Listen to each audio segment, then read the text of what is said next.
पंचदशी ग्रंथ में चित्रदीप प्रकरण, और चित्रदीप प्रकरण में आज श्लोक नंबर है 275। ठीक है, इस श्लोक की अवतरणिका को देखेंगे। तो ननु तर्हि मानस संगस्यैव त्याज्यत्वे अंतःसंग शून्यानां बहिर्व्यवहारताम् अज्ञत्वादिकं जनैः कथम उच्यते इति आशंक्य। शंका ननु से लेकर आशंक्य तक। ठीक है, तो थोड़ा अन्वय करते हैं। ननु तर्हि मानस संगस्यैव त्याज्यत्वे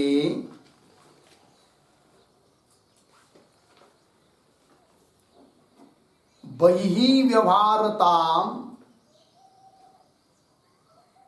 पीछे अंतःसंग शून्यानाम्,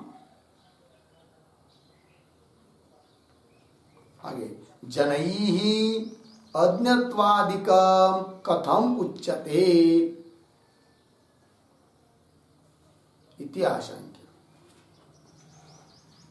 ठीक है, तो चलिए भाई, तो विचार चल रहा है कि ज्ञानी जो पुरुष होता है वह उदासीन की तरह रहता है, किंतु ज्ञानी पुरुष के लिए वो विधान नहीं है, वो उदासीन होवे ऐसा विधान नहीं है। इस पर शास्त्रार्थ हुआ, थोड़ा सा पूर्व पक्ष और सिद्धांतियों का प्रश्नोत्तर हुए। फिर प्रश्न पूछा था पूर्व पक्ष ने कि यदि ऐसी बात है तो भरतादिक क्यों जंगल में जाकर रहे, है कि नहीं? यदि विधान नहीं है तो उदास होने का। तो उत्तर दिया सिद्धांतियों ने, जड़ भरत वगैरह जो जीवन मुक्त महात्मा लोग भूतकालीन इतिहास में जिनका वर्णन आता है, वे लोग इसलिए नहीं वो जंगल में जाकर रहे कि उनके लिए कोई उदासीन पना की विधि है, इसलिए नहीं। फिर क्यों गए? तो उनको संग का डर था। यदि लोक में रहेंगे तो लोगों के साथ संपर्क होगा, रहेगा, तो संग के डर के मारे वो एकांत में रहने का प्रयास कर रहे हो। क्योंकि जो भी कोई संग में रहता है, किसी के भी संग में आता है, तो वो बंधन में अड़कता है, बाधित होता है, मतलब बंधन में अड़कता है, अर्थात दुख होता है उसको। किसी भी व्यक्ति को, कोई भी हो, ज्ञानी अज्ञानी, संग हुआ, किसी भी चीज का, वस्तु का, व्यक्ति का संग हुआ तो जरूर उसको उस संग से दुख ही होता है कि नहीं? तो जीवन मुक्त महात्मा अपने शरीर के साथ भी संग नहीं करना चाहता है, तो अन्य लोगों के साथ संग क्यों करना चाहेगा? और करता भी नहीं है शरीर के साथ संग। शरीरादिकों के साथ संग करने का मतलब होता है अपने शरीरादिकों को अपना स्वरूप मानना, जैसा अज्ञानी मानता है। तो अज्ञानी लोगों को तो शरीर का भी संग है, फिर शरीर के संबंधी इतर लोग, उनका भी संग है अज्ञानियों को। किंतु ज्ञानी को अपने शरीर का भी क्या नहीं होता है? संग नहीं होता है, क्योंकि अपने शरीर को भी वो अपना मानता ही नहीं है। ये तो उपाधिकृत है, पंचमहाभूतों का है, इसका मेरे साथ कोई संबंध नहीं है, ऐसा ही उसका निश्चय होता है। तो कुल मिलाकर कहने का तात्पर्य हुआ, भरतादिक जो एकांत में रहे वे केवल संग के डर से रहे। हो गया कि नहीं? ये बात हो गई। इसीलिए अंतिम निर्णय बताया था कि जो भी कोई सुख की इच्छा करता है, सुख पूर्वक रहना चाहता है, उसने संग का त्याग करना चाहिए। और केवल त्याग करना चाहिए ऐसा नहीं कहा, परित्याज्य, परि उपसर्ग लगा दिया, परितः त्याग, पूर्ण रूप से संग का क्या करना चाहिए? त्याग ही करना चाहिए। किसी के साथ कोई संपर्क नहीं है। बस भूख लगी, मधुकरी का पात्र उठाया, 2 घर भिक्षा मांग के लाई, खाई, बस अपने पड़े रहे मतलब आलसी होकर नींद लेते रहे, ये बात नहीं है।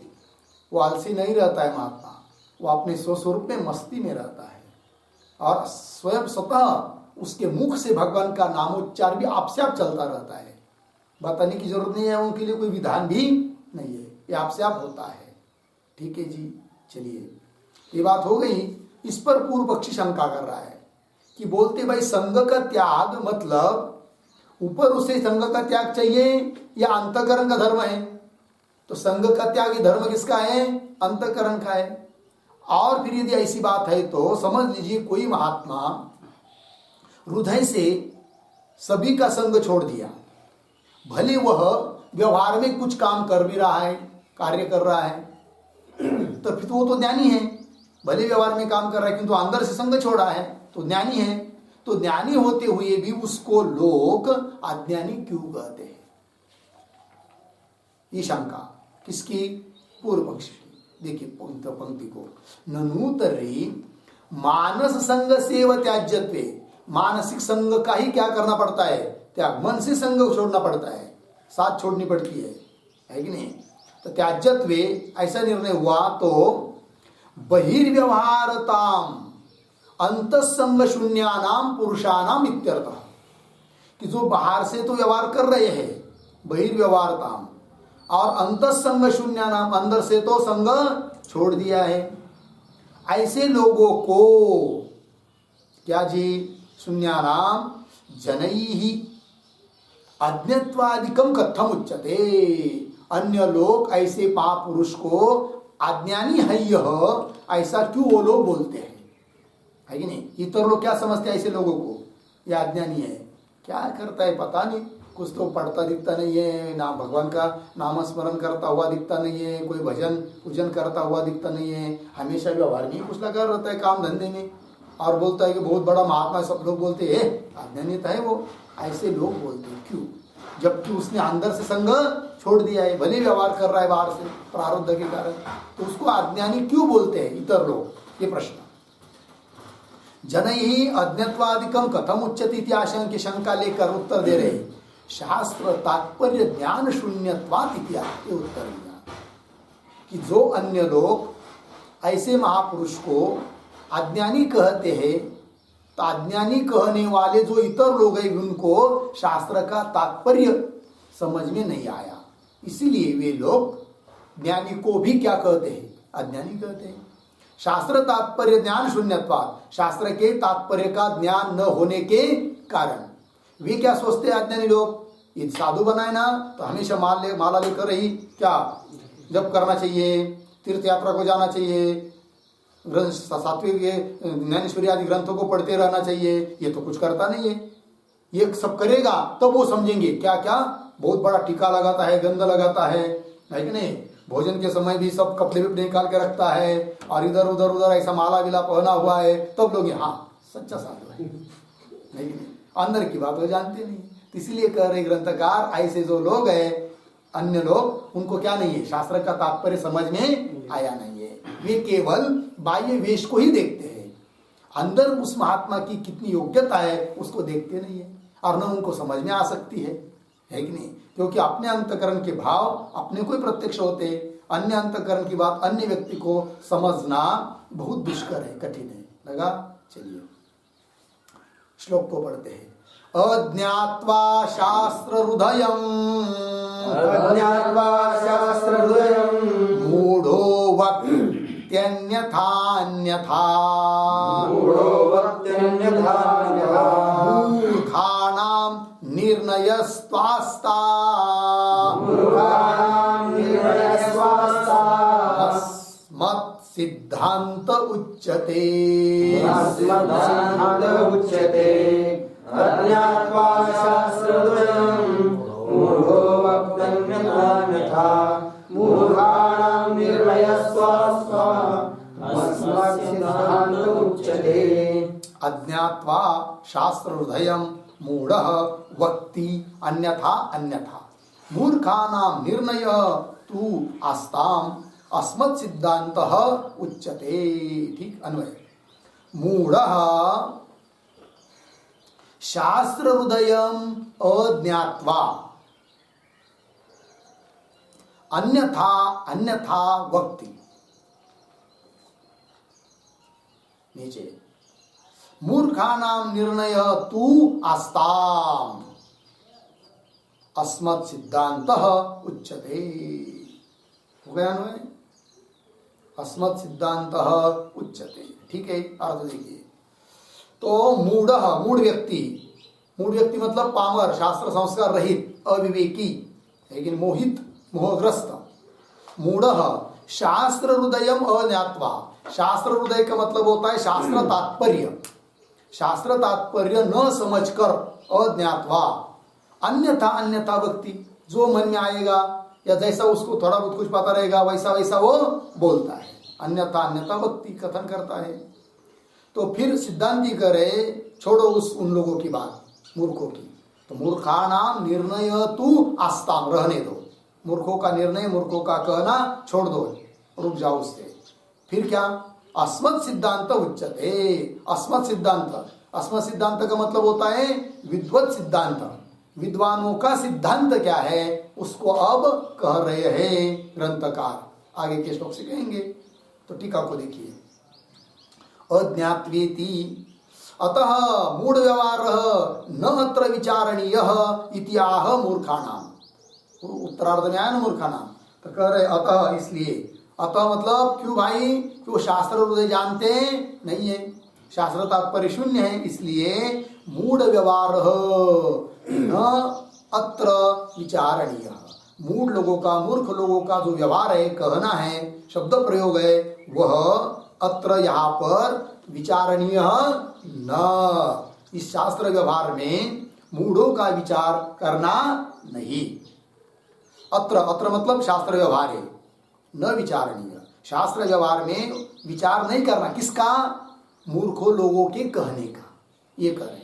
इसलिए परमार्थ करते समय चार लोग क्या कहेंगे उधर कभी भी ध्यान देना नहीं चाहिए, है कि नहीं? नहीं तो रास्ते में जा रहे हैं, भगवान का नाम स्मरण करते हुए जा रहे हैं बड़े उच्च स्वर से, और तो गाँव आ गया, अरे भाई धीरे धीरे बोलो, लोग क्या कहेंगे। अरे भाई लोग क्या कहेंगे मतलब क्या, है कि नहीं? वो तो भजन तो मुख्य है ना, वही तो वास्तविक है ना। हाँ, तो मूर्ख लोगों को क्या विचार करना है, वो क्या कहेंगे? जो कहना है कहने दो उनको, हम तो भजन, हमको तो भजन करना ही है, लज्जा नहीं करनी चाहिए। शुभ कार्य में क्या लज्जा करनी है? हाँ, अशुभ कार्य करना हो तो उसमें जरूर लज्जा करनी चाहिए, ये बात। अतः मूढ़ व्यवहार न अत्र विचारणीय इत्याह मूर्खाणाम इति। आगे चलिए। तर्हि किम अनुसंधेयम, प्रश्न कर रहा है पूर्व पक्षी। बोलेंगे ठीक है, मूर्खों की बातों का विचार नहीं करना है, किंतु क्या करना है फिर? किम अनुसंधेयम, अनुसंधेयम का अर्थ होता है विचारणीयम। किम विचारणीयम, किस बात का विचार करना चाहिए? तर्हि किम अनुसंधेयम इति आकांक्षायाम, ऐसी आकांक्षा होती है, जानने की इच्छा होती है, तो कह रहे हैं शास्त्र हृदयम इति आह, है कि नहीं? शास्त्र का हृदय मतलब हृदय शब्द का अर्थ है अभिप्राय, शास्त्र के अभिप्राय को कह रहे हैं ग्रंथकार। कौन से पंक्ति से? चतुर्थ पाद से, अस्मत् सिद्धांत उच्यते। मिला?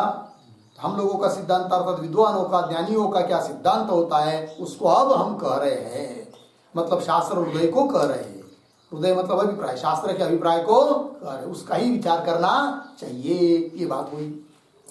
आगे के श्लोक क्या उतारने का? क असौ इति अतो आह, तो क असौ, असौ सिद्धांत है कि नहीं? असौ मतलब सिद्धांत, क असौ सिद्धांत, यह सिद्धांत अस्मत् सिद्धांत कहा कि नहीं ऊपर?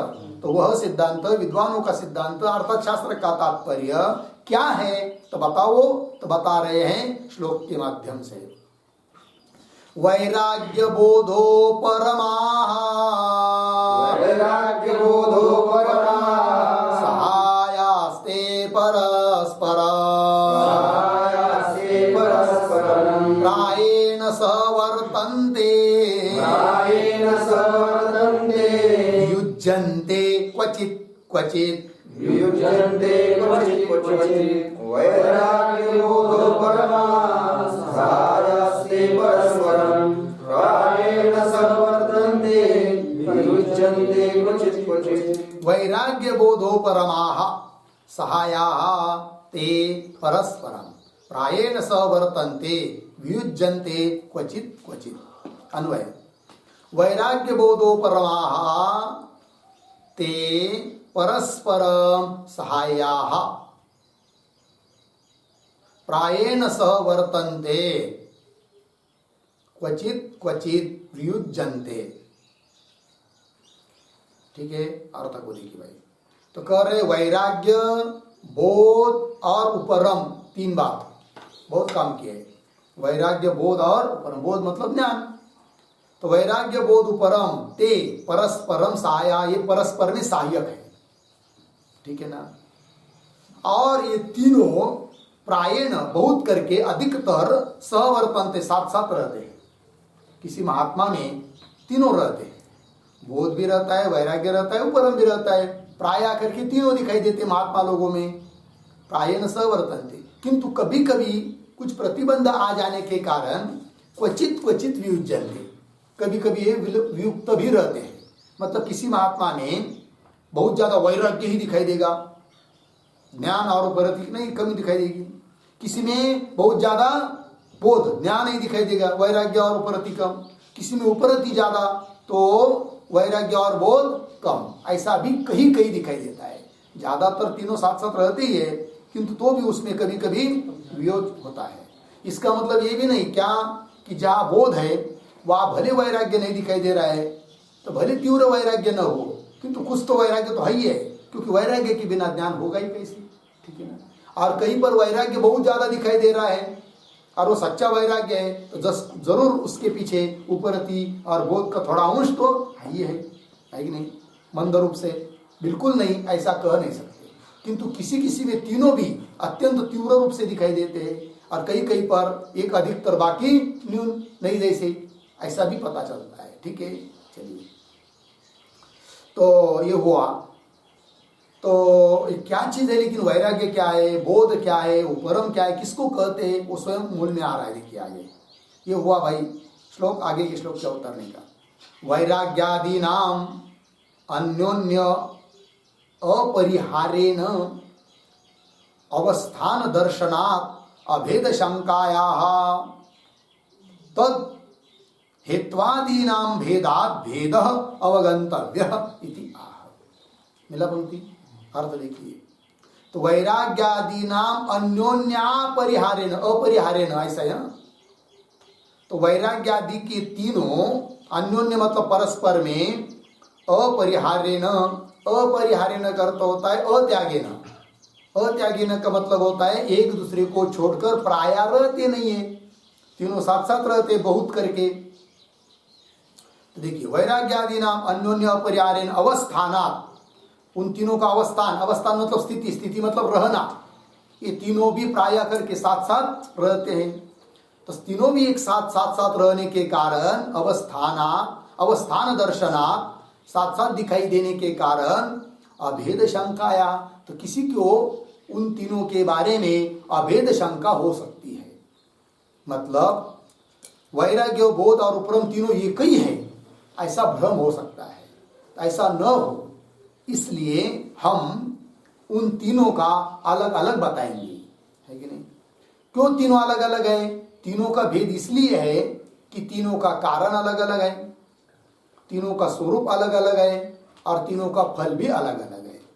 तो हेतु, स्वरूप और फल भिन्न भिन्न होने के कारण वैराग्य अलग चीज है, उससे भिन्न बोध अलग चीज है, उससे भिन्न उपरति अलग चीज है। ये तीनों मतलब एक ही वस्तु के तीन नाम, ऐसी बात नहीं है। किंतु एक ही जगह, एक ही किसी महात्मा ने तीनों भी दिखाई देने के कारण कदाचित भ्रम हो सकता है कि तीन नहीं है, क्या है, सब एक ही है करके। तो ऐसा भ्रम न होवे, इसलिए उनका भेद करके दिखा रहे ग्रंथकार। लगा पंक्ति, चलिए।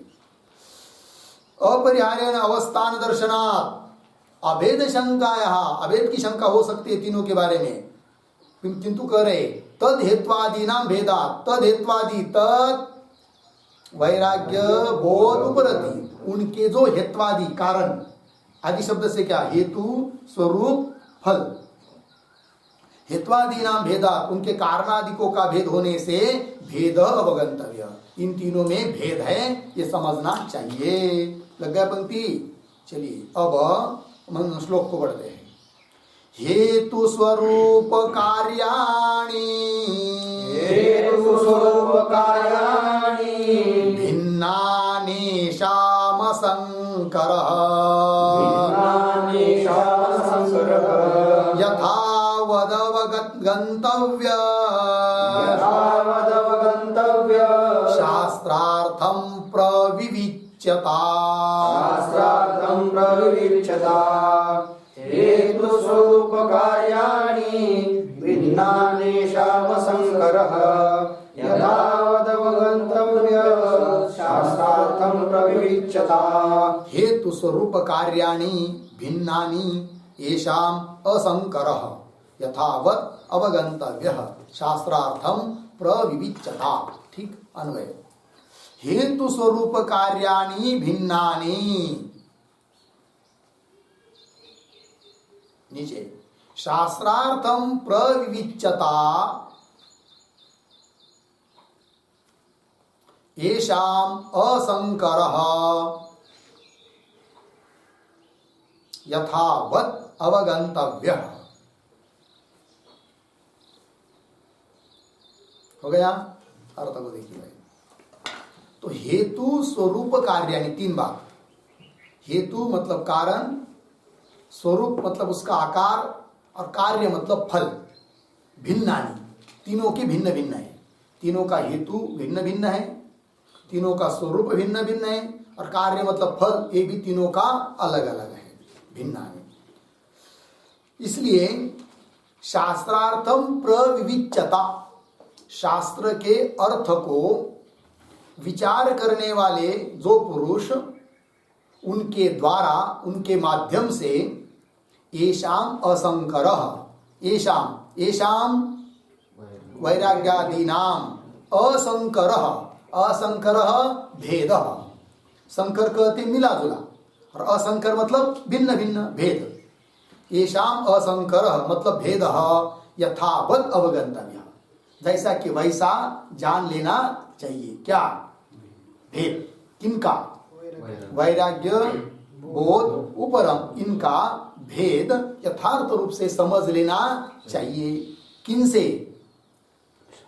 शास्त्रार्थम प्रविविच्यता, शास्त्र के अर्थ को व्याख्यान करने वाले या विचार करने वाले जो पुरुष है, उन लोगों के द्वारा। इनका स्वरूप भिन्न भिन्न या अलग अलग है, समझ लेना चाहिए। अब एक प्रश्न, ये तीनों भिन्न भिन्न क्यों हैं? उनका हेतु, उनका स्वरूप और उनका कार्य भिन्न भिन्न होने के कारण। लग गया पंक्ति? अब चलिए आगे, आगे के श्लोक की अवतरणे का। तत्र वैराग्यस्य हेत्वादित्रयम् दर्शयति। ठीक है ना? अब तीनों में से पहला वैराग्य है, तो फिर वैराग्य की तीन बात दिखा देंगे। वैराग्य का हेतु क्या है, स्वरूप क्या है, फल क्या है, उसके बाद बोध का, उसके बाद उपरम का। ठीक। तत्र मतलब उन तीनों में से वैराग्यस्य हेत्वादित्रयम्, वैराग्य के हेतु आदि तीन दर्शयति ग्रंथकारः श्लोकेन, श्लोक के माध्यम से।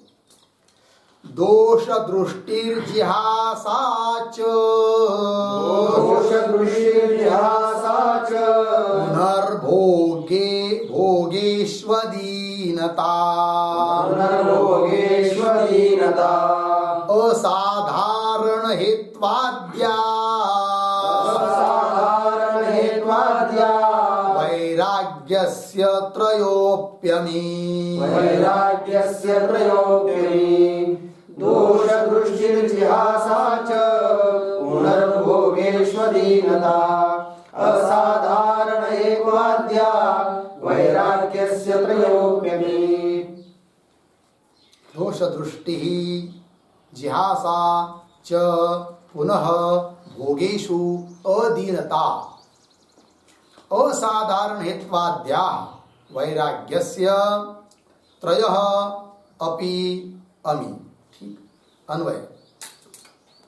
दोष दृष्टि च जिहासा भोगेषु पुनः अदीनता,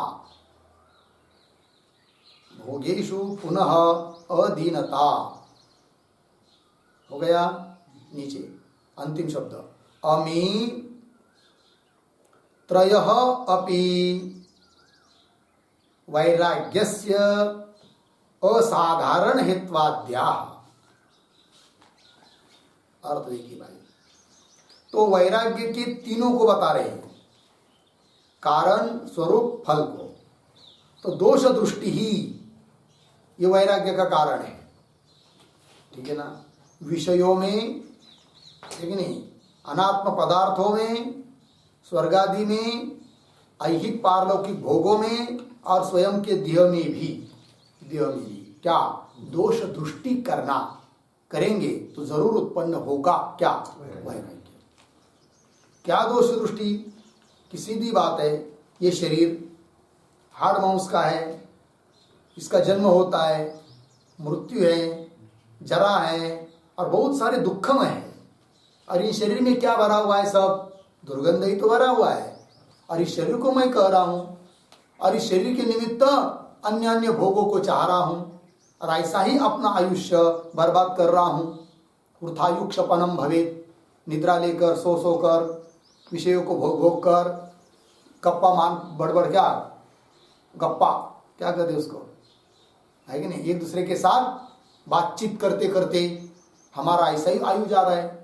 और उसके अलावा थोड़ा बहुत समय बचेगा तो उसको मोबाइल में चित्रपट को देखते देखते अरे रे रे क्या कर रहा हूँ मैं, कितने दिन गए, फालतू गए, आज से मैं सावध होऊंगा, ज़्यादा मोबाइल का प्रयोग भी नहीं करूँगा।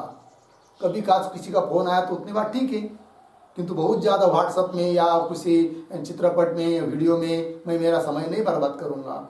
और किसी के साथ बहुत बातचीत करते करते भी समय फालतू नहीं गवाऊंगा, ठीक है। और निद्रा भी उतनी चाहिए, जितनी चाहिए उतनी ही लूँगा। भोग भी शरीर के लिए जितना अन्न पानी चाहिए उतना ही लूँगा, किंतु बहुत ज़्यादा ये सब बातों को, फालतू बातों को करते हुए मैं मेरा आयु व्यर्थ नहीं गवाऊंगा, ऐसा निश्चय करना है, ऐसे दोष देखना है। तो क्या उत्पन्न होता है फिर? वैराग्य। दोष दृष्टि करने से लग गया। तो वही बताया, तो वैराग्य का कारण कौन? दोष दृष्टि। फिर बोलेंगे वैराग्य का स्वरूप क्या है? च जिहासा। जिहासा ये वैराग्य का स्वरूप है। जिहासा का मतलब होता है त्यक्तुम इच्छा, त्याग की इच्छा, है कि नहीं। सभी भोगों के त्याग की इच्छा, त्याग का निश्चय, ये क्या है? वैराग्य है। फिर ये वैराग्य हुआ, फिर फल क्या वैराग्य होने पर? तो कहते हैं पुनः, मिला ना, भोगेशु पुनः अधीनता, भोगों के बारे में पुनः दीन न होना, ये फल है। जिसको वैराग्य नहीं है वह भोग के लिए पुनः पुनः क्या होता है? दीन होता है। दीन होता है मतलब क्या? चाहिए चाहिए चाहिए, मिल जाए, किसी तरह से मिल जाए, व्याकुल होता है। दीन होता है मतलब क्या होता है? व्याकुल होता है कि नहीं। तंबाकू खाने में चूना नहीं मिल रहा है तो उसके लिए 2-2 किलोमीटर पैदल चला जाता है, और वहां पर उसको मांग नहीं दे रहा है तो मांगता है, अरे कुछ भी हो, दे यार दे यार दे, रात के दिन तो दे दे, अरे यार रोज आता है तू मांगने को, मैं कितने दूं, अरे नहीं दे यार, ये क्या हुई? दीनता, है कि नहीं। लेकिन इस प्रकार की पुनः दीनता नहीं होती है भोगों के बारे में। कब? जब वैराग्य आता है तब। तो वैराग्य का फल क्या? भोगों में पुनः अधीनता। लग गया जी, ये बात हुई। जब भोगेशु पुनः अधीनता, ठीक है ना जी। अधीनता शब्द का अर्थ लिखिए, इष्टत्व बुद्ध्या, इष्टत्व बुद्ध्या ग्रहणाभाव अधीनता, इष्टत्व बुद्ध्या ग्रहणाभाव, ग्रहणाभाव अधीनता, ठीक है, समझ में आया। इष्टत्व बुद्धिया ग्रहणाभाव अधीनता। इष्टत्व बुद्धि से ये मेरे अनुकूल है, इष्टत्व मतलब अनुकूल है, मेरे सुख के लिए कारण है। इस बुद्धि से ग्रहण का, स्वीकार करने का जो अभाव, उसको कहते क्या? अधीनता। लगा पंक्ति? चलिए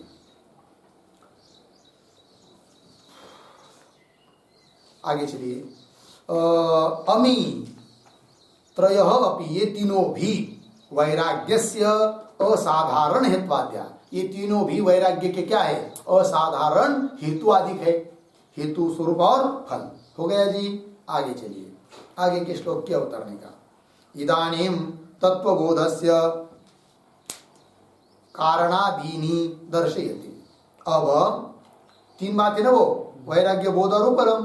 तो वैराग्य के तीनों बता दिया, अब क्या बताएंगे? बोध। तो इदानीं तत्वबोधस्य, तत्वबोध तत्वज्ञान उसके कारणादीनि दर्शयति। उसका कारण क्या है, उसका स्वरूप क्या है और उसका फल क्या है, तीनों को दिखा रहे हैं।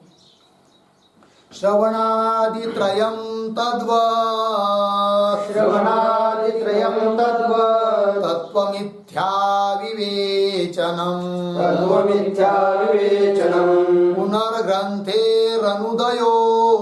पुनर्ग्रन्थेरनुदयो, बोधस्यैते त्रयो मताः, बोधस्यैते त्रयो मताः।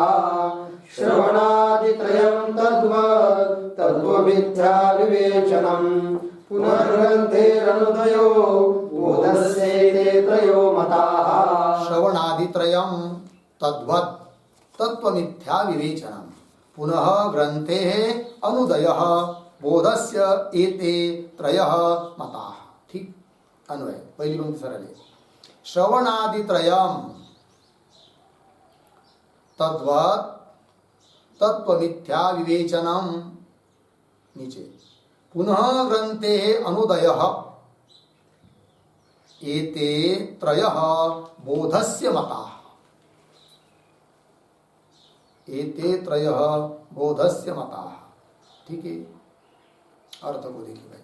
श्रवणादित्रयम्, श्रवणादित्रयम् मतलब तीन, श्रवण, मनन, निधिध्यासन, ये तीन। ये तीन क्या है? तत्वबोध के कारण है, बोध के कारण। तद्वत उसी प्रकार तत्व मिथ्या विवेचनम, ये बोध का स्वरूप है। तत्व मिथ्या विवेचन मतलब क्या? तत्व हुआ ब्रह्म तत्व, और मिथ्या मतलब जगत, माया और माया का कार्य, इनका विवेचन, पृथक समझना, ये क्या है? तत्वबोध का स्वरूप है। यद्यपि तत्वबोध या ब्रह्म ज्ञान उसका स्वरूप बताया गया है कि प्रत्येक अभिन्न प्रत्येक आत्मा को ही सच्चिदानंद ब्रह्म समझकर अभेद करके वह सच्चिदानंद स्वरूप प्रत्येक अभिन्न ब्रह्म ही मैं हूं, उसको मैं रूप में समझना, अहम ब्रह्मास्मि, ये तो क्या है? तत्वज्ञान है, ये बोध का स्वरूप है। किंतु यहाँ पर ग्रंथकार बोध का स्वरूप लिख रहे हैं तत्व मिथ्या विवेचनम। वो दोनों बात एक ही है, क्योंकि जब तक हम लोग अनात्मा और आत्मा इनका पृथक्करण नहीं कर पाएंगे तब तक अहम ब्रह्मास्मि ये निश्चय रूप बोध उत्पन्न होता ही नहीं है। इसलिए यहाँ पर तत्व मिथ्या विवेचन को ही कह दिया, क्या? बोध का स्वरूप हो गया जी। चलिए, तो तत्व मिथ्या विवेचन ये स्वरूप हुआ बोध का, फिर फल क्या? तो कह रहे पुनः ग्रंथे अनुदय, तत्वबोध हो जाने से, आत्मज्ञान ब्रह्मज्ञान हो जाने से, मतलब तत्वबोध हो जाने से क्या होता है? ग्रंथि का भेद, पीछे कहा था कि नहीं? ग्रंथि कहते किसको? अध्यास को। अध्यास की निवृत्ति, अध्यास की निवृत्ति मतलब क्या? देहादिक को मैं रूप से जो समझता था उसकी निवृत्ति हो गई। अब भूल से भी देह को मैं समझता नहीं है, अर्थात ग्रंथि का क्या हुआ? भेद हुआ, अध्यास की निवृत्ति हुई। अब तत्वज्ञान होने के बाद पुनः कभी भी देह में तादात्म्य बुद्धि होती ही नहीं है, अर्थात पुनः ग्रंथि का उदय होता ही नहीं है, अर्थात पुनः अध्यास होता ही नहीं है, भ्रम होता ही नहीं है कि देह को मैं के रूप में समझना है कि नहीं। इसीलिए कह दिया तत्वबोध का फल क्या है? पुनः ग्रंथि का अनुदय, पुनः ग्रंथि उत्पन्न न होना। ग्रंथि मतलब गाठ, अर्थात तादात्म्य अध्यास, अर्थात देह को मैं समझना, इस प्रकार का अध्यास पुनः कभी उत्पन्न होता ही नहीं। ये तत्वज्ञान का फल बताया। चलिए, पुनः ग्रंथे अनुदय लग गया। ये ते त्रयः, ये तीनों बोधस्य मता, ये क्या है? तीन बोध के है। कौन कौन? हेतु, स्वरूप, फल हो गया। टीका को देखिए, श्रवणादि आदि शब्द है ना, श्रवणादि त्रय ऐसा मूल में शब्द आया है कि नहीं? तो आदि शब्द आया है, तो आदि शब्द से किसको ग्रहण करना? टीकाकार समझा रहे हैं। आदि शब्देन मनन निधिध्यासने गृह्येते। मनन और निधिध्यासन का ग्रहण करना है। तो श्रवणादि त्रय शब्द से कौन कौन हुए फिर? श्रवण, मनन, निधिध्यासन। बोलेंगे भाई ये तीन कारण है बोध के। तो ये तीन कारण है बोध के, ये जो आप कह रहे हो अपने मन से कह रहे क्या, या इसके लिए कोई प्रमाण है? तो सिद्धांती कह रहे, टीकाकार बता रहे हैं कि बोध के लिए श्रवण मनन निधिध्यासन कारण है, इसके लिए प्रमाण है। हमारे मन से हम कह नहीं रहे, श्रुति का प्रमाण है। कौन श्रुति है वो? तो श्रुति दे रहे हैं आत्मा वा अरे द्रष्टव्य श्रोतव्य मंतव्य निधिध्यासितव्य, ये श्रुति है। इति आत्मदर्शन साधनत्वेन श्रवणादि विधानात् श्रवणादेः ज्ञान हेतुत्वम। पूर्ण विराम। अर्थ देखिए भाई, तो श्रुति बताया आत्मा वा अरे, अरे मतलब अरे मैत्री, ऋषि करे अपने पत्नी को, अरे मैत्री आत्मा वा द्रष्टव्य, मतलब आत्मा का साक्षात्कार करना चाहिए। तो उस साक्षात्कार के लिए क्या करे? श्रोतव्य, श्रवण करना चाहिए, मंतव्य, मनन करना चाहिए, निधिध्यासितव्य, निधिध्यासन करना चाहिए। इस श्रुति से क्या अर्थ निकला कि आत्म साक्षात्कार के लिए मतलब ब्रह्मबोध के लिए ये तीनों कारण हैं। कौन कौन? श्रवण, मनन, निधिध्यासन। हो गया? वही कह रहे आगे, इति आत्मदर्शन साधनत्वेन। आत्मदर्शन, दर्शन कहते साक्षात्कार, ठीक है ना?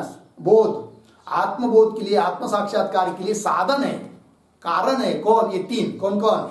श्रवण, मनन, निधिध्यासन।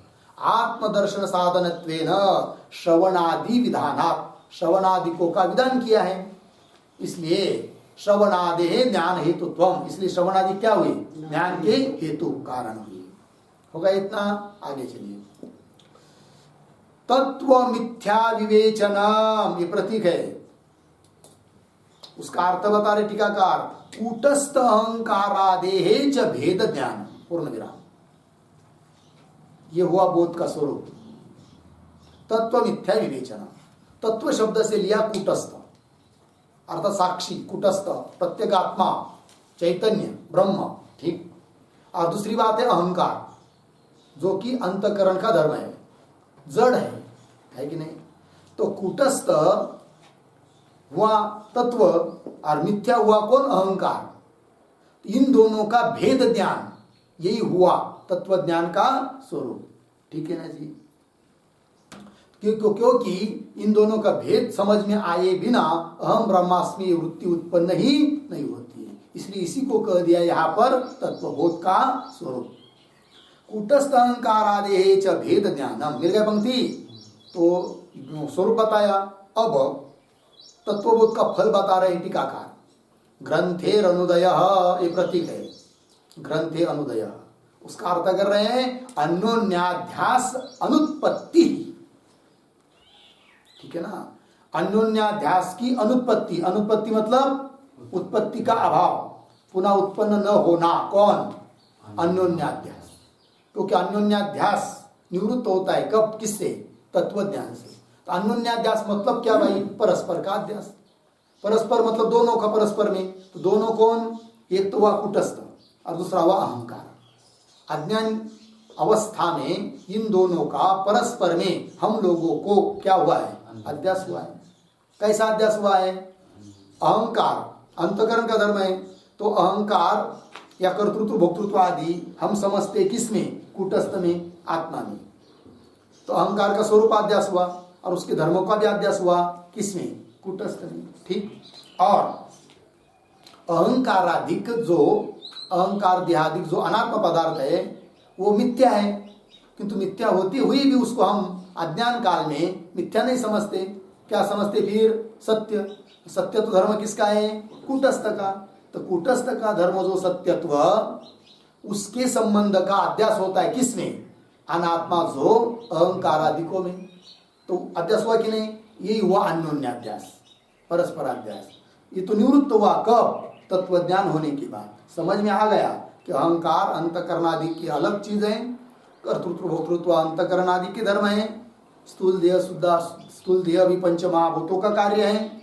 मैं तो इन सब का दृष्टा साक्षी आत्मा हूँ, मेरे साथ इनका कोई संबंध नहीं है, ये पूरा निश्चय हुआ तो अध्यास निवृत्त हुआ। जब अध्यास निवृत्त हुआ अब पुनः डबल तत्वज्ञान होने के बाद अध्यास होगा क्या?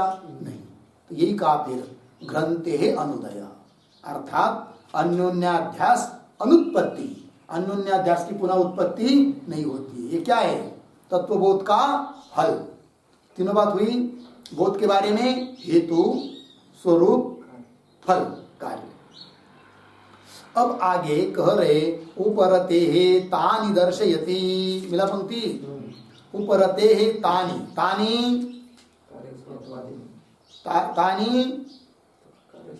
हेतु स्वरूप कार्याणि, है कि नहीं? तानि से क्या लेंगे? हेतु स्वरूप कार्याणि। मतलब उपरति का हेतु क्या है, उपरति का स्वरूप क्या है और उपरति का फल क्या है, दर्शयति ग्रंथकार। तो श्लोक को पढ़ते हैं। यमादिधि निरोधश्च व्यवहारस्य संशयः स्युर्हेत्वाद्या उपरते नित्यशंकर ईरितः।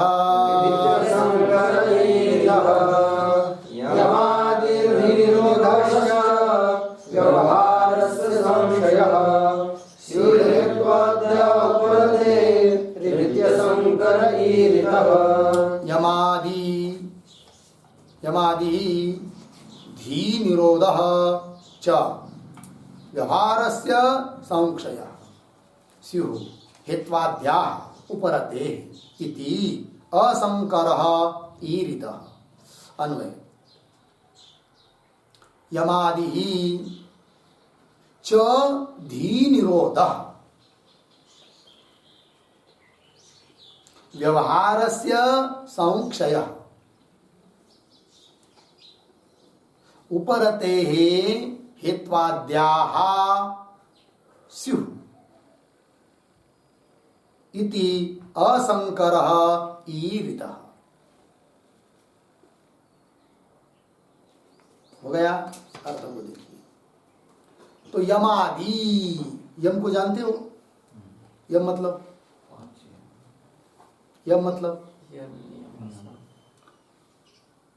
यम सुनते नहीं क्या? रोज सुन रहे यम यम यम। यमराज नहीं, यहाँ पर यम शब्द का अर्थ है यमादि, है कि नहीं? यम नियम आसन आदि ये सब लेना है। यहाँ पर यम शब्द से मृत्यु या यमराज नहीं लेना है। यमादि, यमादि से होता है 8 अंग, यम नियम आसन प्राणायाम प्रत्याहार धारणा ध्यान और सविकल्प समाधि। ये 8 यमादि ये है। ये 8 क्या है? हेतु है। किसके? उपरति के। लग गया? फिर स्वरूप क्या है? तो बता रहे च धी निरोध। धी निरोध ये क्या है? उपरति का स्वरूप है। ठीक। और फल क्या है? व्यवहारस्य संशय। ये क्या है? फल। तीनों बात समझ में आई? उपरति का हेतु कौन? यमादि 8 बरोबर। और उपरति का स्वरूप क्या? धी निरोध। और उपरति का फल क्या? व्यवहारस्य संशय। ठीक, ये 3 हुए। तो बोले कि भाई यमादि 8 कौन कौन है? तो नाम तो बता दिया। यम नियम आसन प्राणायाम प्रत्याहार धारणा ध्यान और समाधि सविकल्प समाधि। उसमें यमादि है कि नहीं? यमादि 8 बताए ना, तो उसमें यम 5 है।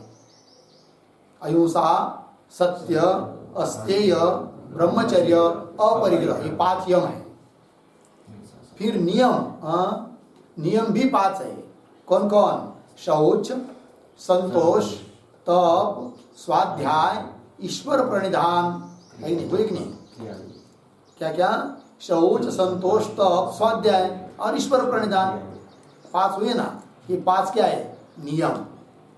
शौच शुद्धता संतोष समाधान तप स्वाध्याय और ईश्वर प्रणिधान, ईश्वर का ध्यान चिंतन, 5 नियम है। और आसन आसन भी कितने हैं? बहुत सारे, 84 आसन मुख्य है कि नहीं? तो जैसे उदाहरण पद्मासन, वीरासन, भद्रासन, स्वस्तिकासन, दंडासन, है कि नहीं? पुनः वज्रासन, पद्मासन, ये सब हुए ना, सिद्धासन, ये सब बहुत सारे आसन है। तो आसन हुई, उदाहरण से रूप में 2-4 बता दिया। और प्राणायाम वो भी बहुत है, मुख्य 3, पूरक, कुंभक, रेचक, ठीक है ना, इस प्रकार। और प्रत्याहार, प्रत्याहार किसको कहते पता है? प्रत्याहार का मतलब होता है इंद्रियों की प्रवृत्ति होती है अपने अपने विषय की तरफ।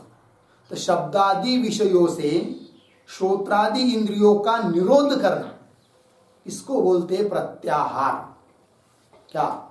शब्दादि विषयों से उन इंद्रियों को रोकना, इसका नाम क्या है? प्रत्याहार।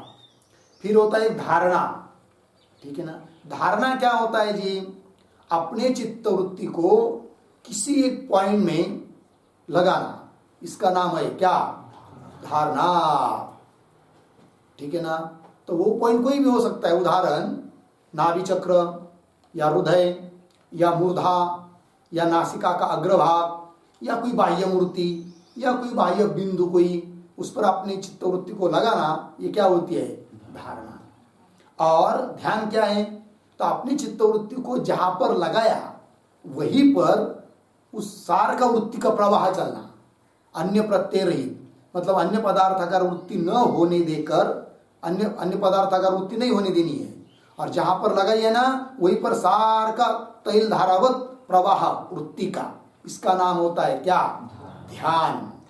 ध्यान बताया ना, मतलब वृत्ति का सदृश प्रवाह, इसका नाम होता है ध्यान, ठीक है। अन्य वृत्ति का व्यवधान रहित वृत्ति का प्रवाह। एक क्यों? अपना जो प्रत्येक अभिन्न ब्रह्म, प्रत्येक अभिन्न ब्रह्म, वहीं पर चित्त को लगाना हमेशा, बार बार, वो भी क्या है? ध्यान। ध्यान मतलब यही नहीं है कि केवल बाहर की वस्तु के ऊपर ही चित्त को लगाते रहिए। प्रत्येक अभिन्न ब्रह्म स्वरूप में चित्त वृत्ति को लगाना, ये भी क्या है? ध्यान ही है, ठीक है। और उसके बाद होती है समाधि। समाधि मतलब क्या?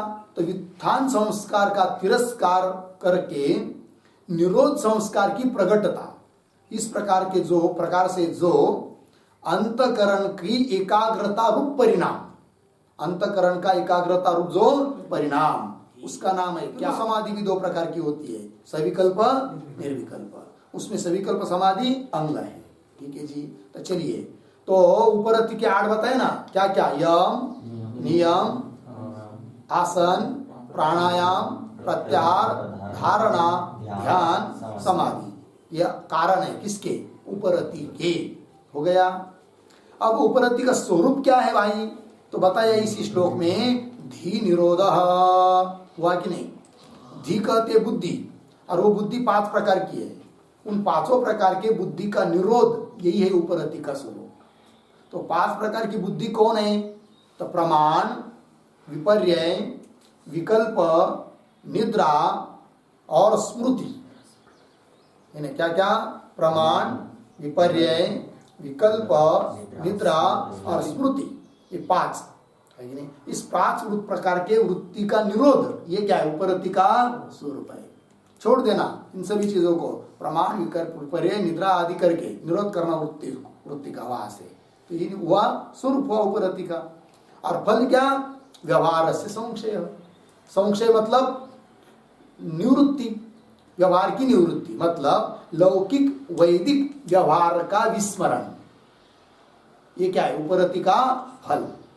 लौकिक व्यवहार हो चाहे वैदिक व्यवहार हो, वो सभी व्यवहार को भूल जाना, जीते जी सभी जगत के पहचान के लोगों को भी भूल जाना, ये क्या है? उपरति का फल है। अज्ञान के कारण हम तो सबको भूल ही गए।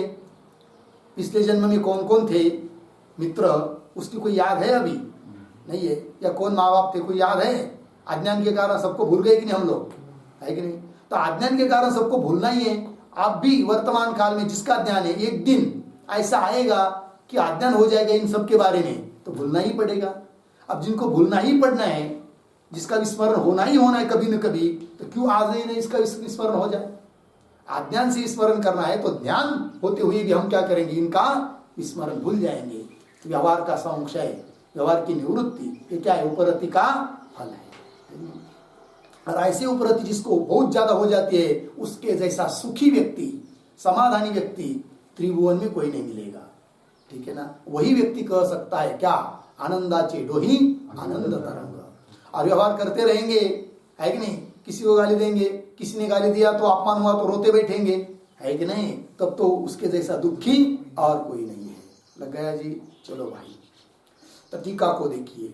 यमादिति आदिपदेन नियमादय गृह्यन्ते, है कि नहीं। आदिपदेन, कौन से आदिपद इस पद से, हाँ श्लोक में आया ना यमादि, तो वही कह रहे टीकाकार, आदिपदेन नियमादय गृह्यन्ते, नियमादि का ग्रहण करना। फिर आगे धी निरोध, ये प्रतीक है जो कि उपरति का स्वरूप बताया है, धी निरोध। उसका अर्थ कर रहे चित्त वृत्ति निरोध लक्षण योग, यही है उपरति का स्वरूप, नहीं। चित्त वृत्ति का निरोध लक्षण, लक्षण मतलब स्वरूप, चित्त वृत्ति का निरोध स्वरूप जो योग, योग मतलब क्या, योग का अर्थ यही है चित्त वृत्ति का निरोध, है कि नहीं। योगस्तु चित्त वृत्ति निरोध, चित्त वृत्ति के निरोध को ही बोलते हैं क्या, योग, यही उपरति है, यही बुद्धि का निरोध, बुद्धि का निरोध है। ठीक है जी। चित्त वृत्ति निरोध लक्षण योग, लग गया। और इस प्रकार की चित्त वृत्ति का निरोध हो जाता है, अर्थात योग हो जाता है, तो आदमी को समाधान मिलने लग जाता है। योगी वहीं पर रुक जाते हैं, आगे ब्रह्म ध्यान तक पहुंचते ही नहीं है कि नहीं। इसलिए सबसे श्रेष्ठ शास्त्र कौन है, वेदांत शास्त्र। ठीक है ना। ब्रह्मात्मा के बोध करा देता है। हो गया जी। हाँ, आगे का विचार अब हम लोग कल करते हैं। ठीक है। ओम पूर्णमदः पूर्णमिदं पूर्णात् पूर्णमुदच्यते पूर्णस्य पूर्णमादाय पूर्णमेवावशिष्यते। ओम शांति शांति शांति।